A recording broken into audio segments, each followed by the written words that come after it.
দাবি রয়েছে আপনাদের, কি দাবি নিয়ে আজকে ডেপুটেশন প্রদান করলেন? 57 যুবরাজনগর ব্লক কংগ্রেস কমিটির উদ্যোগে আজকে হাফলং বিদ্যুৎ দপ্তরে স্মার্ট মিটার বাতিল, অতিরিক্ত বিদ্যুৎ মাশুল প্রত্যাহার সহ 6 দফা দাবি নিয়ে আমরা বিদ্যুৎ দপ্তরে গণ ডেপুটেশন দিয়েছি। এখানে সিনিয়র ম্যানেজার সাহেবের সঙ্গে আমাদের কথা হয়েছে। আমরা আমাদের দাবি সনদ ওনার হাতে তুলে দিয়েছি। উনি আমাদেরকে কোনো সদুত্তর দিতে পারেননি।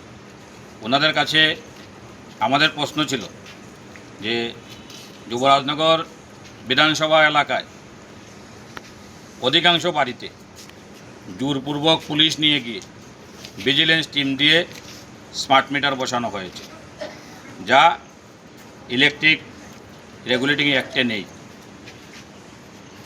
স্মার্ট মিটার বসাতে হবে এরকম কোনো আইন ভারতবর্ষে নেই। কিন্তু এই ত্রিপুরা রাজ্যে তথাকথিত সুশাসনের নায়ক মানিক সাহার নেতৃত্বে একজন নির্লজ্জ বিদ্যুৎ মন্ত্রী, যার কারণে ত্রিপুরা রাজ্যের শিক্ষা দপ্তর ধ্বংস হয়ে গিয়েছে, ওনার কারণেই আজকে কৃষি দপ্তর এবং বিদ্যুৎ দপ্তর নাজেহাল অবস্থায় রয়েছে।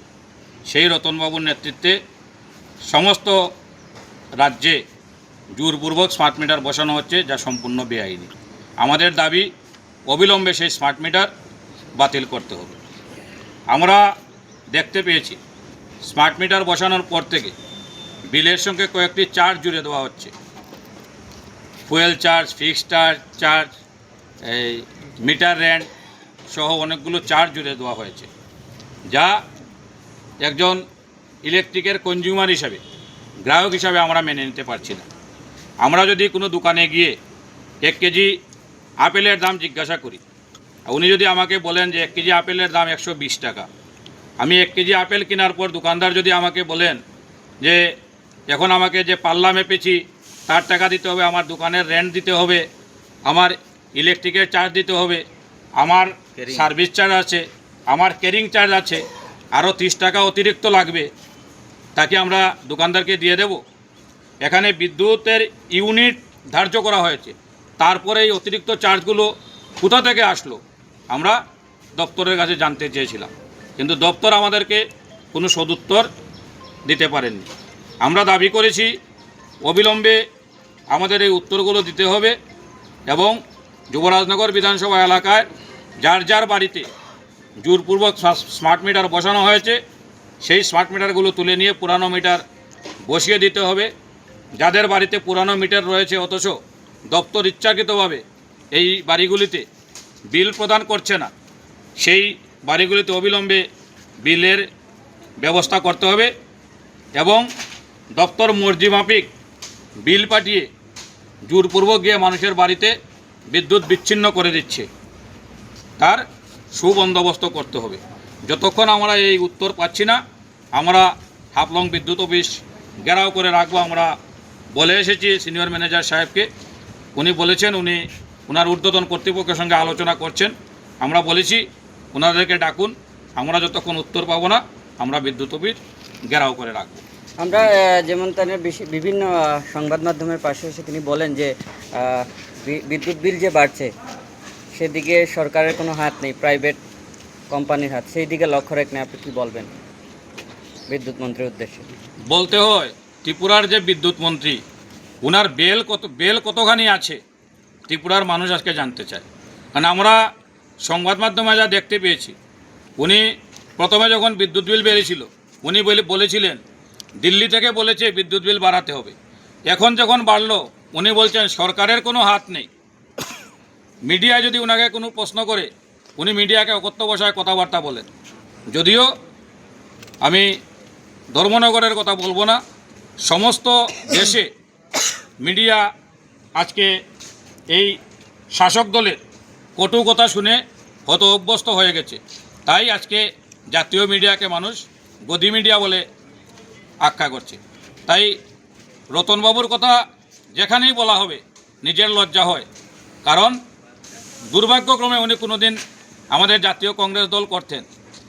আজকে আমাদের লজ্জা হচ্ছে যে উনি আমাদের সঙ্গে কোনোদিন কংগ্রেস করতেন। উনার কারণে আজকে ত্রিপুরা রাজ্যে শিক্ষা দপ্তর তলানিতে গিয়েছে, উনার কারণে কৃষি দপ্তর, বিদ্যুৎ দপ্তর আজকে তলানিতে, মানুষ ত্রাহি ত্রাহি রব ডাকছে। আমরা বিগত কিছুদিন আগে দেখতে বিদ্যুতের কর্মীদের আমি দোষ দেব না, হ্যাঁ কারণ আজকে যদি এই হাফলং বিদ্যুৎ অফিসের কথা ধরুন, প্রায় 20টা গাঁওসভা বিস্তীর্ণ এলাকা নিয়ে ওদের সার্ভিস দিতে হচ্ছে। গাড়ি একটা, 4-5 জন লোক টোটাল সার্ভিস দিচ্ছে।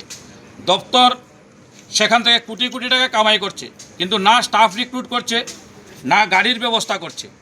আর বিদ্যুৎ মন্ত্রী যে বলছেন কাজ ভালো হচ্ছে, উনি বলবেন কারণ দপ্তর থেকে উনি তো মোটা অঙ্কের কমিশন পাচ্ছেন। সমস্ত ইলেকট্রিক দপ্তরটাকে বিকিয়ে দিয়ে ওনারা সরকারের থেকে মুনাফা কামাই করছেন, আর ত্রিপুরা রাজ্যের সাধারণ গরিব মানুষ বিদ্যুৎ যন্ত্রণায় ভুগছে।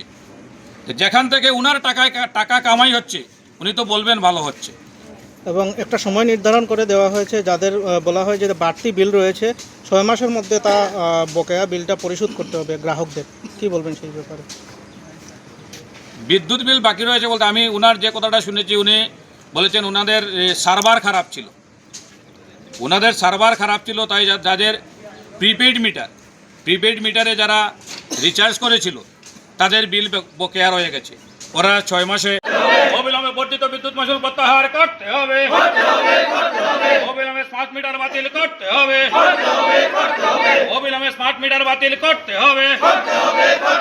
স্মার্ট মিটারের নাম করে স্মার্ট দুর্নীতি মানছি না, স্মার্ট মিটারের নাম করে স্মার্ট দুর্নীতি মানছি না। তাই তো বলি দুর্নীতিবাজ রতননাথ হায় হায়, দুর্নীতিবাজ রতননাথ হায় হায়, দুর্নীতিবাজ বিদ্যুৎ মন্ত্রী রতননাথ হায় হায়। এই বিদ্যুৎ মন্ত্রী রতননাথের দুর্নীতির বিরুদ্ধে